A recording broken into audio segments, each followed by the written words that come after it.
আসসালামু আলাইকুম রহমতুল্লাহি ওয়া বারাকাতুহু। কাছে এবং দূরের দেশে এবং দেশের বাইরে যারা আমাদের ভিডিওটি দেখছেন সকলকে আন্তরিক শুভেচ্ছা অভিনন্দন। প্রিয় সম্মানিত বন্ধুগণ, আজকে আপনাদের আলোচনা করব এবং কথা বলবো সে বিষয়টি হচ্ছে সালাতের পূর্বে আল্লাহ পাকের হুকুম কি।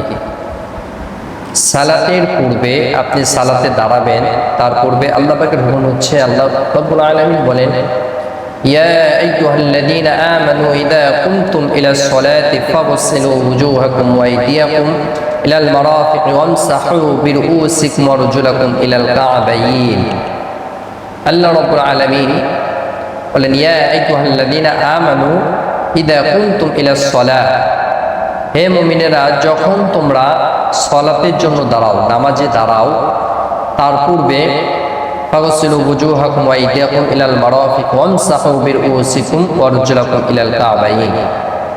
মুখমণ্ডল ধৌত করো। আমরা মুখমণ্ডল এখানে ধৌতর কথা বলছেন, এখানে ওযুর কথা বলছেন। কিন্তু আমরা মুখমণ্ডল যখন আমরা ধৌত করি তখন বিশেষ করে আমাদের মুখমণ্ডলটা ধৌত করতে হবে যে এই কানের এই নতি থেকে নিয়ে এই নতি পর্যন্ত এবং চুলের গোড়ালি থেকে থুতনি পর্যন্ত আপনি যখন ওযু করবেন, বিশেষ করে কানের এই কান থেকে এই কানের নতি পর্যন্ত যদি এক চুল পরিমাণও যদি আপনার না ভেজে, তাহলে কিন্তু আপনার ওযু হবে না। এই জন্য আল্লাহ রাব্বুল আলামিন বলেন যে মুখমণ্ডলটা ধৌত করো। ওযুর ফরজের মধ্যে প্রথম যেটি, সেটা হলো যে আপনাকে এই ফরজ আদায় করতে হবে। ফরজ 4টি ফরজের মধ্যে 1 নম্বর হলো মুখমণ্ডল ধৌত করা। 2 নম্বর আল্লাহ রাব্বুল আলামিন বলেছেন তোমাদের দোনো হাতের কোণু পর্যন্ত, মানে এই যে দোনো হাতের আমাদের যে কোণু রয়েছে এই কোণু পর্যন্ত ধৌত করা, কিন্তু দোনো হাতে, এটা কিন্তু ফরজ। অনেকে আছে দেখা যায় খুব মানে তাড়াহুড়া করে উঁচু করেন, কিন্তু কোনো পর্যন্ত পানি পৌঁছে কিনা এই বিষয়টা একটু খেয়াল রাখা। সাহাবা ইজমাইনরা তো যারা উঁচু করতেন যখন বগল পর্যন্ত ধরতেন, তারা এই পর্যন্ত করে ধরতেন, বিভিন্ন রেওয়াতে পাওয়া যায়। কিন্তু সাহাবা কিরাম ওযু করতেন। বিশ্বনবী সাল্লাল্লাহু আলাইহি ওয়াসাল্লাম সাহাবীদেরকে মা আয়েশা রাদিয়াল্লাহু তাআলা আনহা বলতেন যে ইয়া রাসূলুল্লাহ, আপনার এত উম্মতকে আপনি কিভাবে তাদেরকে চিনবেন এই কিয়ামতের ময়দানে?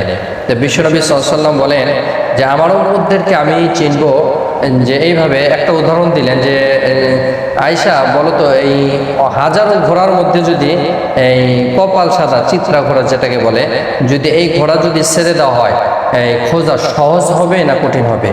আয়েশা রাদিয়াল্লাহু তাআলা আনহা বললেন যে খোঁজা সহজ হবে।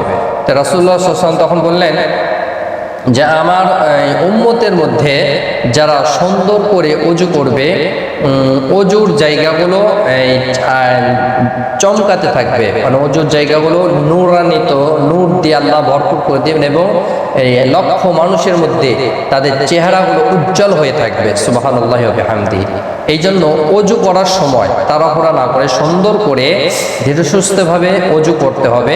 কারণ ওযুর ফরজ 4টি, এই 4টি ফরজের মধ্যে যেন আমার কোনো ফরজে যেন মানে একটু অমিল যেন না হয়। প্রত্যেকটা ফরজ যেন আমি সঠিকভাবে আদায় করতে পারি, এরকমভাবে আপনাকে ওযুর 4টি ফরজ মেনে ওযু করতে হবে। তো আমরা 2 নাম্বার যেটা, যে দোনো হাতের কোণু পর্যন্ত আমরা ধৌত করব। 3 নাম্বার হলো মাথা মাসে করব।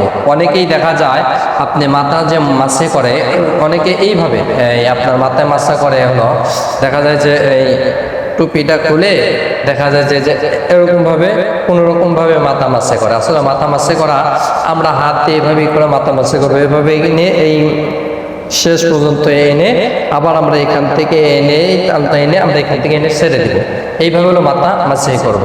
কিন্তু অনেকে দেখা যায় মাথা মাসা করা ঠিক হয় না, এইভাবে কোনো রকম ভাবে এইভাবে বিভিন্নভাবে আপনার মাথা মাসাই করেন। আসলে এইভাবে মাথা মাসে করা ঠিক না। আপনি মাথা মাসে যখন করবেন, সুন্দর করে মাথা মাসে করার জন্য চেষ্টা করবেন, যেহেতু এটা ফরজ। কিন্তু আর 4 নম্বর হলো পায়ের টাকনু পর্যন্ত ধরতে হবে। অনেকেই দেখা যায় পা যখন পরিষ্কার করে, যে টাকনু যে উঁচু জায়গা, উঁচু হাড্ডিটা আছে, ওর নিচে যে একটু মানে এই একটুখানি যে আপনার ফাঁকা জায়গা, ওই জায়গাটা কিন্তু অনেকে ভেজে না। আপনি যখন পাটা ভালো করে ধোবেন তখন সুন্দর করে আপনাকে অবশ্যই ধৌত করতে হবে। আল্লাহ পাক কোরআনের মধ্যে বলেন যে ফাগসিলু ওয়াজহাকুম ওয়া আইদিয়াকুম ইলাল মারাফিকি ওয়ামসাহু বিরুউসিকুম ওয়া আরজুলাকুম ইলাল কাবাইন। মানে আপনি এই পায়ের টাকনু পর্যন্ত সুন্দর করে আপনাকে ধুইতে হবে। এখন পায়ের টাকনু পর্যন্ত ধোয়া কিন্তু ফরজ।